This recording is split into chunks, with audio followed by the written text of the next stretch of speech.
The Bulletproof Workspace draws from the most widely used productivity methodologies to offer a powerful, universal framework for Notion. It adopts the most applicable features of the PARA method, getting things done, OKRs, and pillars, pipelines, vaults. Version 1 informed thousands of workspaces in the work of leading Notion consultants, and now version 2 incorporates the latest features of Notion and a variety of novel strategies from my own experience and other vanguards of the Notion community. But it retains the same core principles that made it so uniquely powerful from the beginning. You can implement it from scratch using this video and the Notion VIP post as guides, or you can download the fully developed template linked within the post and video description. So before we dive in, let's consider the features that create a highly effective Notion workspace. An effective workspace is structured enough to keep information accurate and consistent, yet flexible enough to accommodate evolving content, new users, and changes to Notion itself. It upholds core principles of design and leverages Notion's advanced functionalities to create an intuitive, joyful experience for all users. These are among the many needs served by the Bulletproof methodology, and at its core lies my foremost recommendation for any Notion workspace, and that is to centralize information within related master databases and then create filtered views of that information within contextual dashboards. So Bulletproof 2.0 organizes those master databases in a top-level page called Vault, which you may recognize from August Bradley's Pillars, Pipelines, Vault system. And within the Vault are 3 subpages: Buckets, Bolts, and Bytes. So Buckets is actually a database in itself. Its items are the high-level categories of your life or work. If you're familiar with the PARA method, buckets are like areas. So at work, buckets might include marketing, accounting, and product development. In a personal workspace, you might have finances, fitness, and travel. As you'll see, by connecting your buckets to other databases using the relation property, each bucket can serve as a dashboard that displays its related projects, resources, events, and other information. And then Bolts is a page that contains databases, and those databases demonstrate and measure progress. They're continuously expanding as you conduct your work. So going back to PARA, the Bolts page contains the projects database along with the master tasks database. The Bytes page contains databases with information for reference. Most notably, it includes the Master Resources database, which is where you want to store your information by default unless it absolutely requires an independent database of its own. Common exceptions to that are Master Brands and Contacts databases. And then an e-commerce company might also have a database of products, while a chef might have a database of ingredients that could be linked to a database of recipes. So buckets and resources are really the only essential databases. And then within Bolts and Bytes, you can store the other databases that best suit your needs. So I'm going to walk through the ones that are most widely applicable and included within the Bulletproof 2.0 template. Within Bolts, that's going to include those projects and tasks databases, along with meetings and events, objectives and key results for managing OKRs, and a quarters database for managing information by quarter. Within Bytes, we'll have that primary resources database, as well as a brands and contacts database. And then after the master databases, we'll look at common dashboards. Each bucket is a dashboard, as I mentioned, and individual projects serve as dashboards as well. We'll also see a high-level home page for your full team and a personalized dashboard for individual team members. So let's dive into the databases. As I said, the Buckets database is a direct descendant of the Vault page, while Bolts and Bytes are pages that contain other databases. So here we can see in this demonstration workspace for Loggerhead Labs that we have just a few high-level pages. Among those pages is the Vault page, and if we toggle that open, we can see Buckets, Bolts, and Bytes. So if we click to view the Vault page, we can see those buckets, bolts, and bytes arranged nicely within a column. So Buckets, like I said, is a database in itself, and its items are the high-level categories of your life or work. So if we open up buckets, we can see that it is a database, and its default view is a gallery where the cards display just the name of the bucket along with its icon, no other properties, and no card preview. So buckets can be your internal operations at work, such as business development and marketing and branding. And depending on the nature of your work, your clients might constitute buckets as well. So this database is going to allow you to categorize your buckets as either internal or clients. And this gallery displays the clients first and then the internal buckets. And within each category, it alphabetizes them. So this default gallery view displays your buckets in a really aesthetic way that are easy to view and open, but the table view makes the buckets really easy to edit it. So here you can see all of the bucket's properties. So the title property has been named bucket, and then there's that category property that's a select property where you have the option of client or internal. And then we have the person property to indicate the team that's working within the bucket. And what this person property allows you to do is each individual team member within their personalized dashboard can filter the bucket's dashboard to display only those that they're working on. And then we have two checkbox properties. The first is to indicate if a bucket is frequently accessed. So on the home page dashboard for the full team, we can display only the buckets that are frequently accessed by filtering for this property. And then when we're no longer actively working on a bucket, we can check it as archived and exclude it from all filtered views of the buckets database. So in addition to these properties, we have some relations.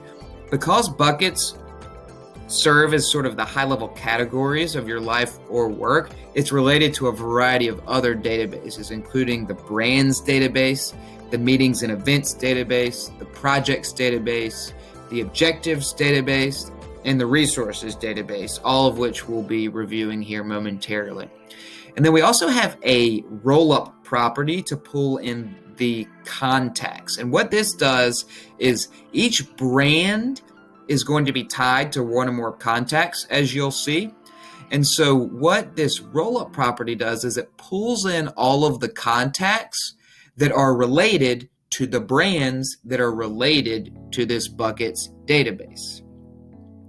So if we open up one of these buckets, as I said, these buckets serve as sort of their own little dashboards. If we open up the Blue Ribbon Restaurants bucket, we can see all of those properties that we just reviewed. And then the internal contents of this page comprises a collection of linked databases where only the items that are related to this bucket are displayed. So for the projects database, we can see a gallery of the active and ongoing projects that are related to this bucket. And the gallery cards display the name of the project, the status of the project, and then this nice visual progress bar. Now, ongoing projects won't have progress to be measured, so there's no progress bar displayed. So this default view displays active and ongoing projects, and then we have a board to display all projects. And this board is going to group the projects by their status. And of course, we're only viewing the projects that fall within this particular bucket. So then we have a view of the resources that are related directly to this bucket, and this also is a gallery with no card preview, and it only displays the name of the resource, and it's sorted alphabetically.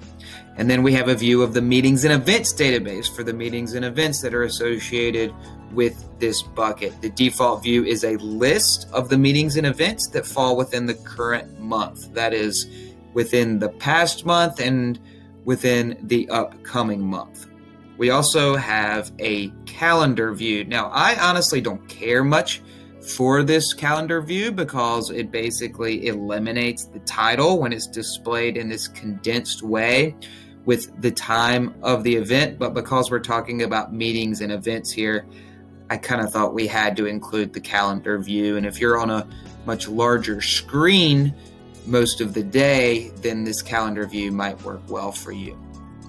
So then we have a view of the objectives database. Now, because this Blue Ribbons Restaurants example is a client, it's not typically going to have objectives that are scheduled for it specifically. But if we go back to the buckets database and choose one of the internal ones, like marketing and branding, we can scroll down and see that this has objectives populated, and each objective will have the name of the objective, the quarter that it's scheduled for, and then another one of those nice visual progress bars. And the default view is going to show the objectives that fall within the current quarter, but we also have an all view that's still a gallery, but it's going to display all of the objectives associated with this bucket, not just in the current quarter. So rather than adding all of these linked databases each time we create a new bucket, we have a template. So when we create a new bucket, we can just click on this arrow here, choose bucket, and it's going to automatically create a new bucket where all of those linked databases are filtered for the new bucket automatically. If we click on edit here, we can see that all of that information is blank. This is a self-referencing filter that will automatically apply the new bucket to each of these linked databases. So that's the buckets database. And remember, the buckets database is a direct descendant of the vault, while bolts and bytes are pages that contain databases. And the bolts page is going to contain databases that demonstrate and measure progress. They're continuously expanding as you conduct your work. So let's click into bolts and jump into the projects database. So projects are going to be initiatives that are completed through a series of tasks. And that makes projects parents of tasks. The databases are related through relation properties, and most tasks are linked to a project. That allows you to display a project's tasks within its inner page, and it also allows you to calculate the progress of the project as a percentage of the completed tasks. So this default view of the projects database is going to be another gallery that displays active and upcoming projects. And each card is going to have no card preview, and it's going to display the name of the project, the associated bucket, and then for active projects, it'll have one of those nice visual progress bars. We also have a table view of all projects, and this makes them easy to edit sort of in bulk, and it also shows us all of their associated properties.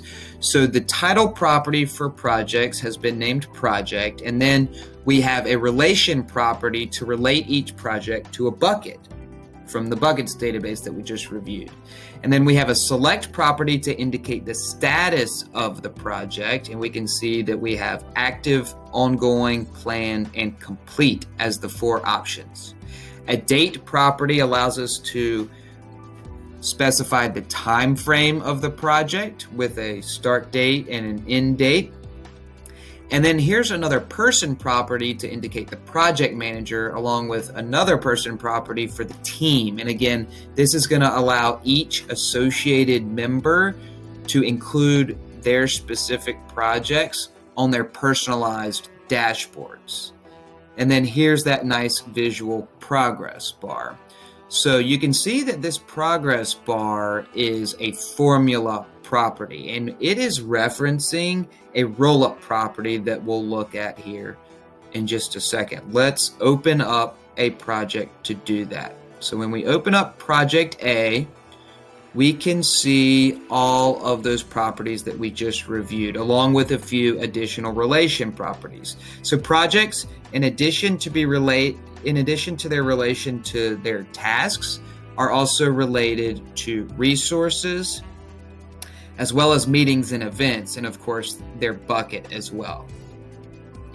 So here we have a progress percentage property. It's a roll-up property, and what this does is it pulls in the percentage of completed tasks for this project. So you can see here, if we look at the configuration, we've chosen the tasks relation, which is this tasks property here with all of these related tasks.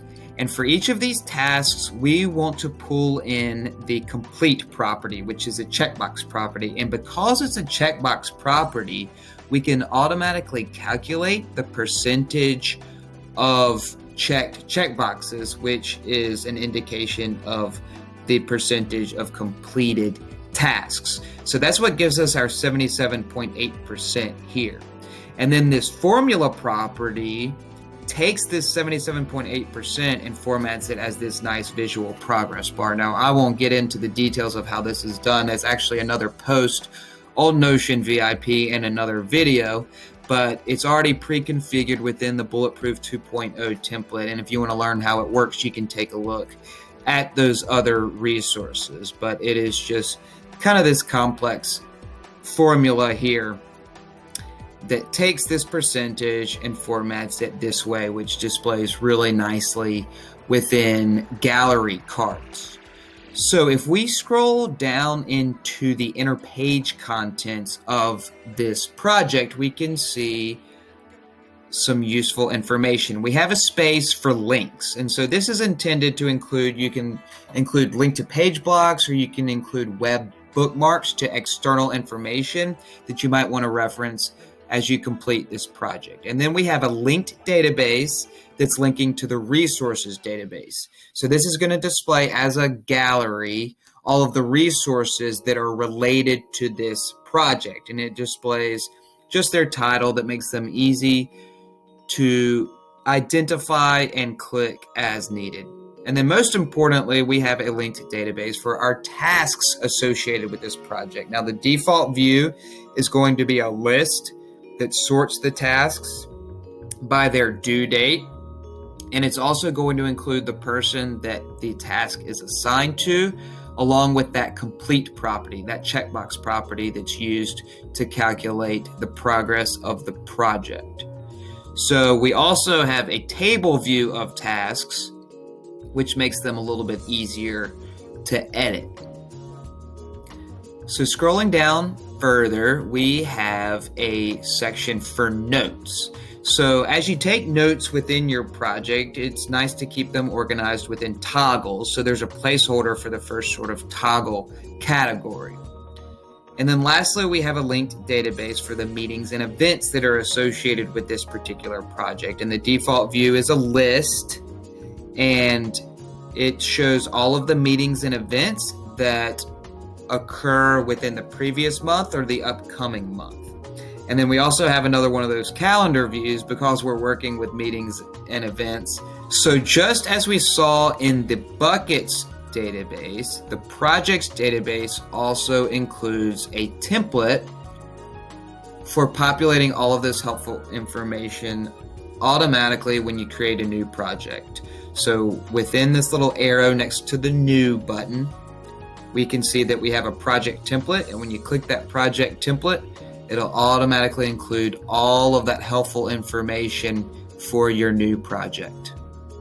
So that's the projects database. Let's take a look at their tasks.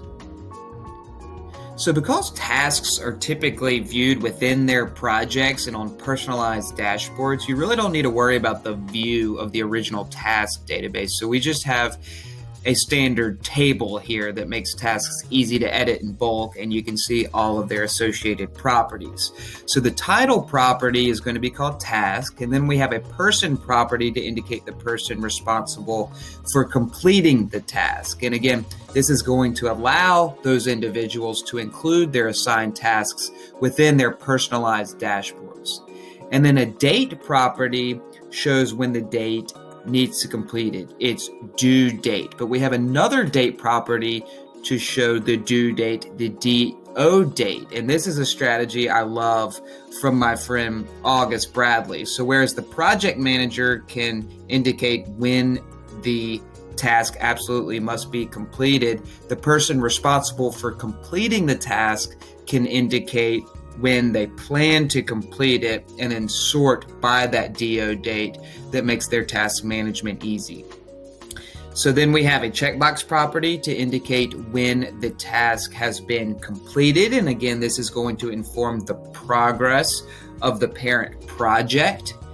And then for that project, we have a relation property to tie each task to a project. So we also can relate tasks to individual meetings and events where we can display tasks that are assigned during meetings and events. And then we have a roll-up property that automatically populates the bucket for each task. And it's going to do this by pulling in the bucket for each associated project.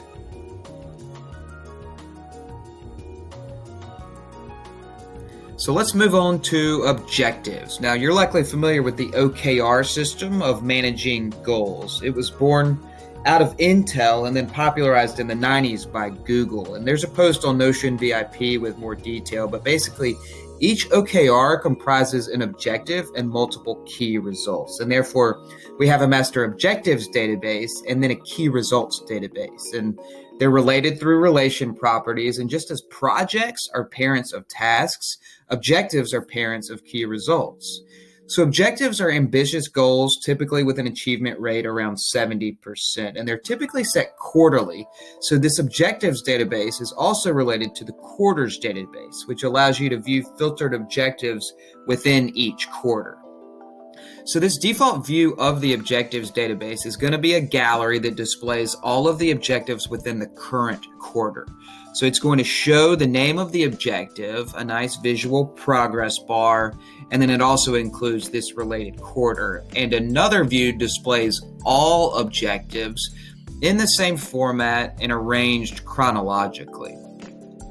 So if we open up one of these objectives, we can see all of its properties. So we have this relation property to relate it to a quarter. We can relate each objective to a bucket. We have a team property that allows team members to display their related objectives within their personalized dashboards. And then we have that formula for the progress bar once again. And I'll talk in a moment about how that is calculated for objectives. But we have a time frame that's pulled in through a roll-up property. And what this does is it takes the time frame of the associated quarter and populates it here. And that is what allows us to sort objectives chronologically.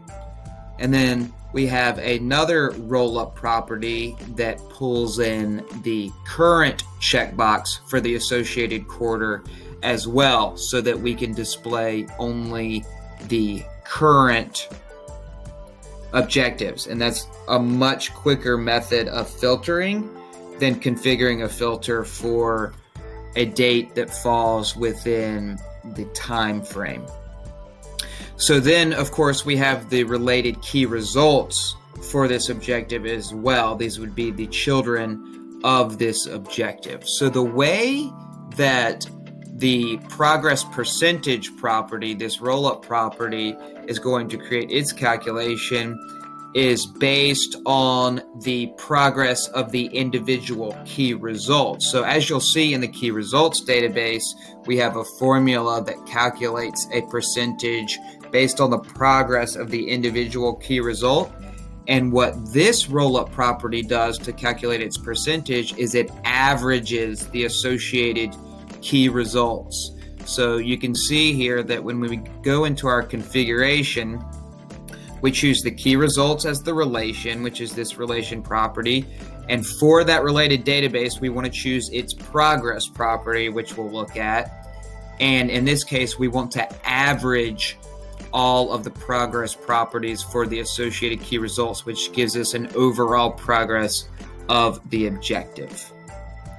So the default view of this linked database, the linked key results database, is a list of the associated key results, and it includes just the name of the key result and then its respective progress. Now we also have a table that makes the key results easy to manage within each objective. So let's look at that key results database. We'll go back to our bolts page and choose key results. So key results are measurable steps towards achieving an objective. And each objective typically has 2 to 5 key results. And just as tasks are typically viewed within their projects, key results are almost always viewed within their objective, as we just saw. So the view within the original database is really unimportant, but what matters is these properties. So the title property is just named key result. And then we have 3 number properties. We have the starting value, current value, and target value. And remember, the real purpose of a key result is just to demonstrate measurable progress towards its objective. It serves as a metric for the objective's overall progress. So when you would create a key result, you would indicate where you are now with that metric, where you want to be with that metric, which would be the target value. And then as you make progress, you'll be updating the current value. And what this formula property does, the progress property, is calculate your progress towards your target value. And so remember, your overall objective progress is going to be an average of all of the individual progresses of the associated key results. So that's simply the key results database. Typically, you'll manage your key results within their objectives.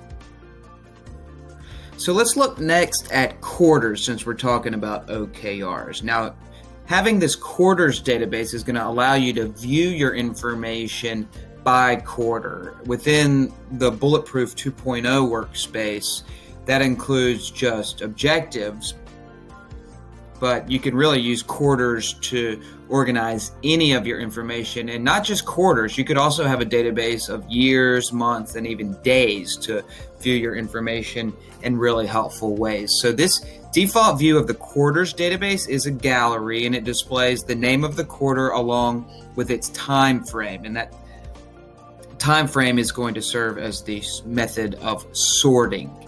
So we also have a table view here that makes it easy to edit quarters and also see their simple properties. So the title property is just called quarter. Then we have a time frame with a start date and an end date. And then we have a formula property that automatically determines if the current date falls within the time frame of the quarter. And that allows for sorting and filtering, particularly filtering for the current quarter. And remember, in the objectives database, we used roll-up properties to pull in the time frame and to pull in the current property so that we could sort and filter the objectives in the same way without having to recreate these time frame and current properties.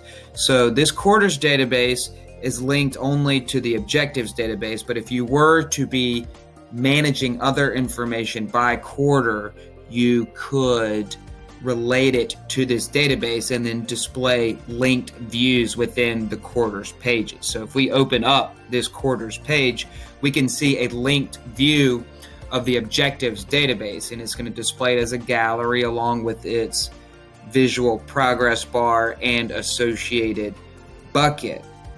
And of course, this linked database is filtered only for this quarter. And if we are to open any objective, just as we can from any view of the objectives database, we can see that its key results are offered within this list. And so we have a template for adding a new quarter that's automatically going to include that list of objectives for the quarter. So our last database within Bolts is going to be our meetings and events database.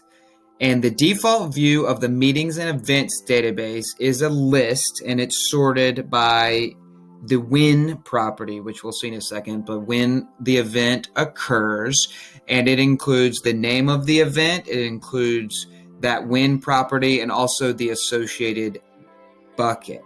So we also have a calendar view, which you clearly know by now I don't care much for, but if you're on a big screen, it could be helpful, and it is nice to see events arranged in a calendar if you can read their title.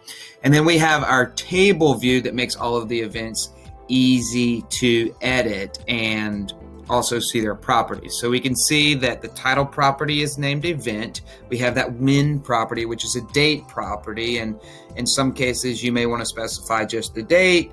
Most often you'll probably want to include a time, and in some cases you can include a date range, such as the sample industry conference here.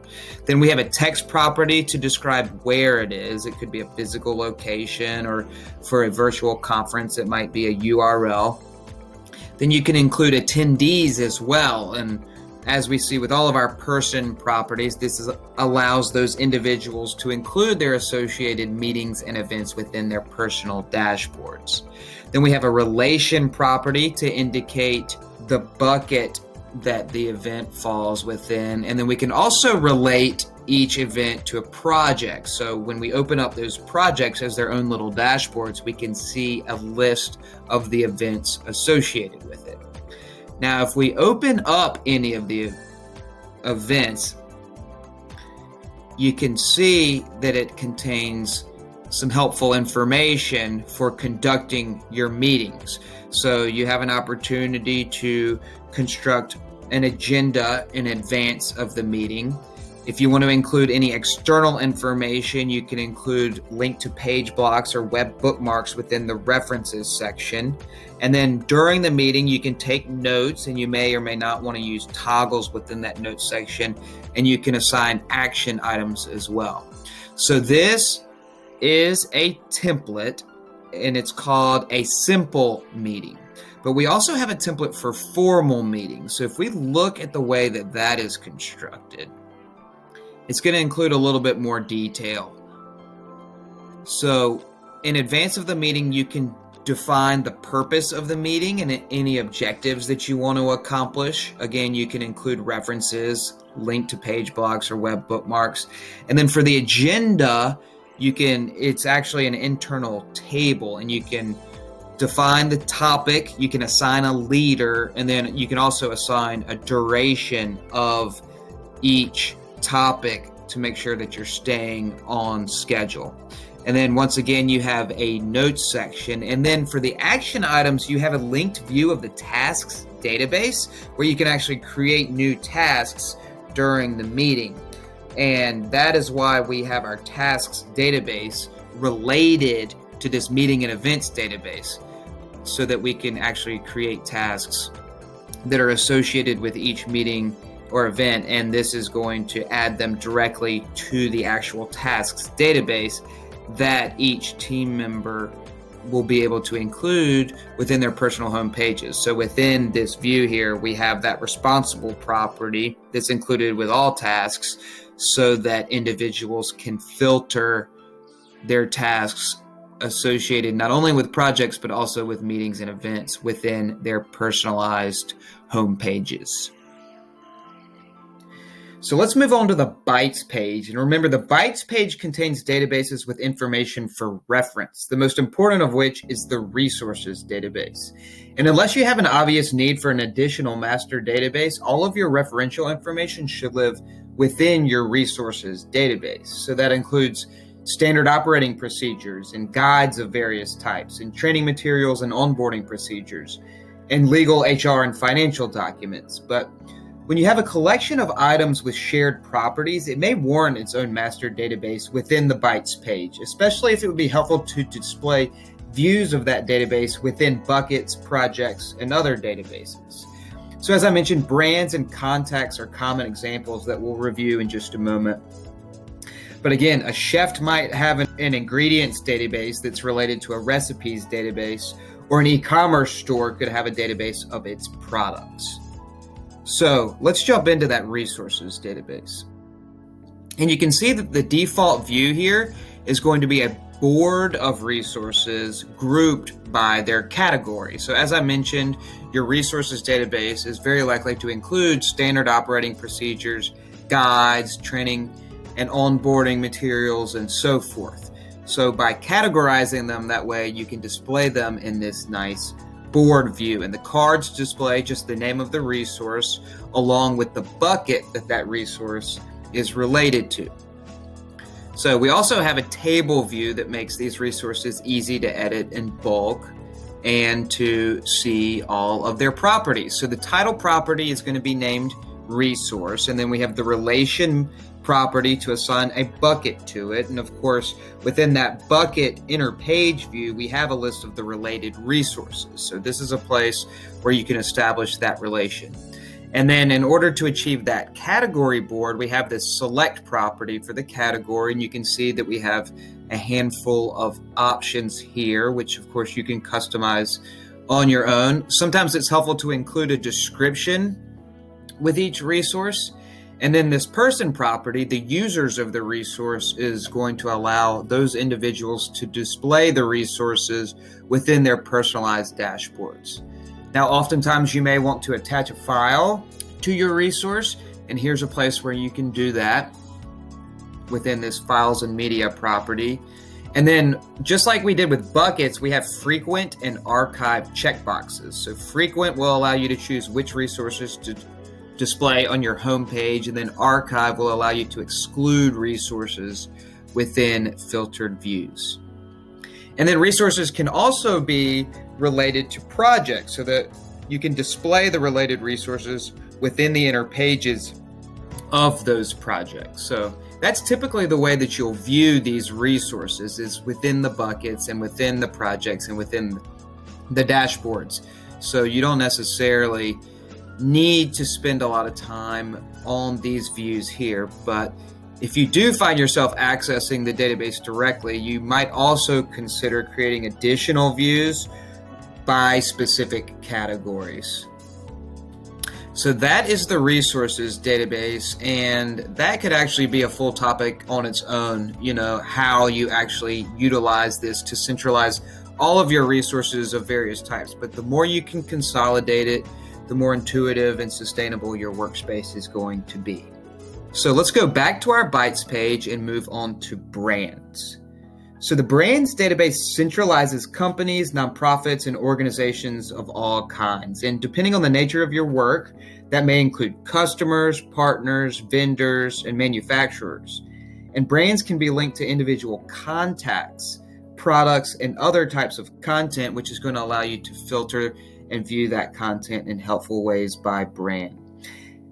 And when your clients serve as buckets, as we saw in this Loggerhead Labs example, you can link their bucket to their brand, which allows you to roll up its contacts, as we saw within the buckets database. So this default view of the brands database is going to display this nice gallery that sorts the brands alphabetically, and each card shows the name of the brand along with its website, which you can easily click.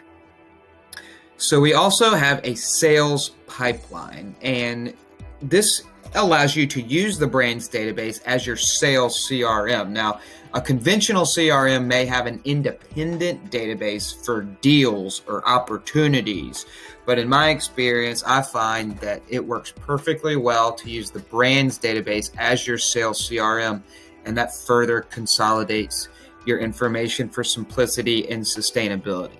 So you can see here that all of these brands are grouped by where they fall in the sales pipeline, which stage they're in, and you can easily drag brands from one stage to the next.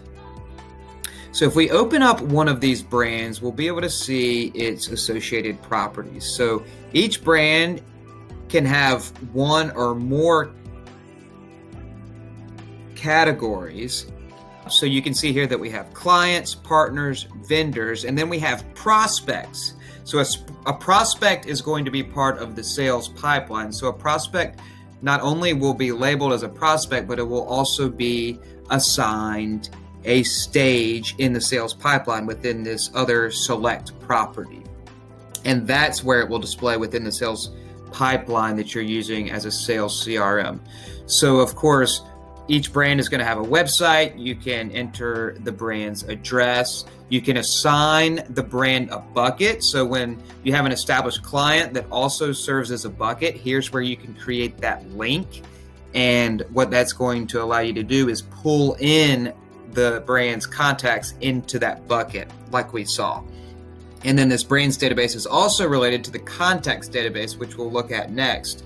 And so that's where for each contact, rather than entering their company from scratch within a text field, you can choose from the brand's database. And then with these series of relations, that's how the buckets are able to pull in the contacts for consistency and accuracy. So that's brands.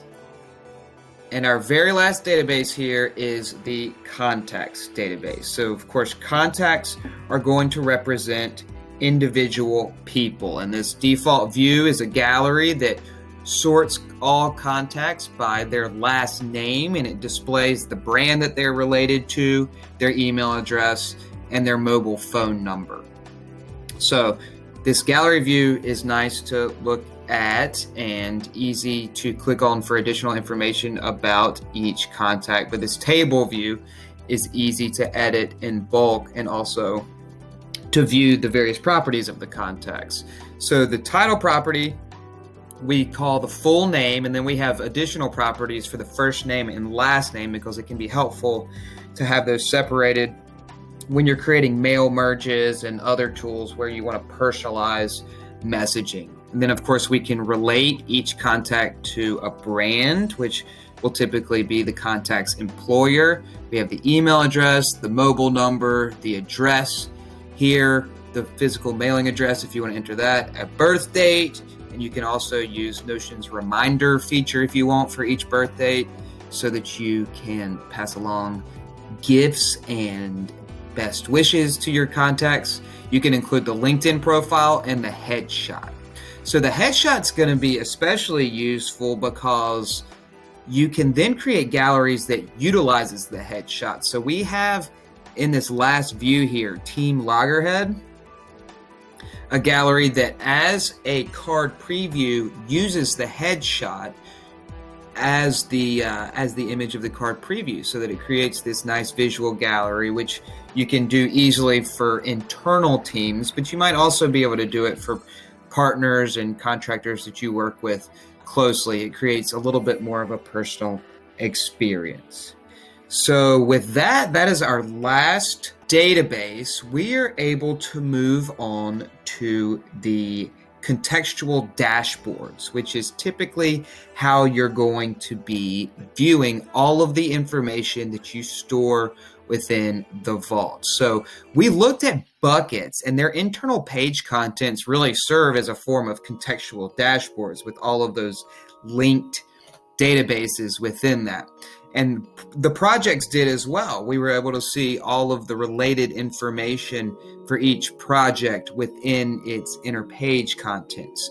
So we're going to look at two additional contextual dashboards. The first of which is kind of the organization homepage, which we have here for Loggerhead Labs. So what you can see on this homepage is we've got link to page blocks that link to the databases stored within the vault. So if we click on buckets, for example, you can see that it takes us directly to the buckets database.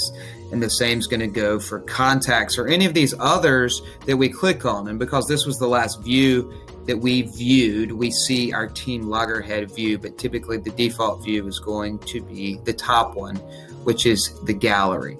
So this nice list of links to the databases makes them easily accessible. And then we can move down the page here. We can see a series of linked databases. So the first one is for our buckets. And we have two different views of our buckets. They're both lists. And the first one shows the clients that serve as buckets. And the second one is going to show the internal buckets. So you can, of course, click on any of these buckets to open up its sort of dashboard view. So the marketing and branding, for example, we can click on and see all of that helpful filtered information associated with it. So that is the buckets view within the home page. We then have the resources, which is a gallery. And you'll recall that property within the resources database, the frequent checkbox, this is where that comes in handy, because this linked database is filtered to show only those that are frequently viewed, as indicated by which ones are checked as frequent. And then we have our projects database. And what this one displays is all of the active and ongoing projects. So you can see that it also displays the bucket for each individual project, as well as the progress for those that are not ongoing, because ongoing projects do not have a progress to display. And obviously, this is a nice gallery view here. So, and then, of course, you can click on any of them to open them and view them as that sort of project dashboard with all of the filtered information. So back at our home page, we have our meetings and events database, and this is going to display all of the meetings and events that are within 2 weeks. Those that have occurred within the last week, and then those that are occurring within 1 week from now as well. This displays nicely as a list with the bucket visible, as well as the when property that will typically include a date and time. So that's the kind of high-level organization homepage dashboard. The last dashboard we're going to look at is the personalized dashboard. And this is where each team member can create their own dashboard that displays their related information. And that's why we saw all of those person properties throughout our various master databases. So the first linked database here is going to be the tasks database. So this is going to show all of the tasks that are assigned to this particular person. And what all of these databases on this page do is they utilize the me filter. So whoever signed in is going to be the person who it's filtered for. So the tasks are really easy to manage within the table view. So that's the format that we choose for this one. And each task is going to display its bucket, its due date, its conventional due date, but it also has that DO date that we adopted from August Bradley. And this is where the actual assignee can create a due date for their planning purposes. And then when they complete the task, they can check it off. And this view is actually going to filter out any completed tasks and only display those that have not yet been completed. So, of course, the individual can completely customize these views and create additional views to their liking. But this is the common configuration that comes with the template by default. So we then have a view of the projects database, and this looks just like the other galleries of projects we've seen in various places, but this is filtered to show those that include this particular person within either the project manager property or the team property. And it's also going to be filtered to show only those that are active and ongoing. And then lastly, we have the meetings and events, where this person is within the attendees property, which is a person property. It's going to show all the meetings and events that have occurred within the last month and within the upcoming month. And it displays them within a list here, along with the associated bucket and then the when property as well. So this page can be duplicated for any individual team member, and then they have the ability to customize it however they like.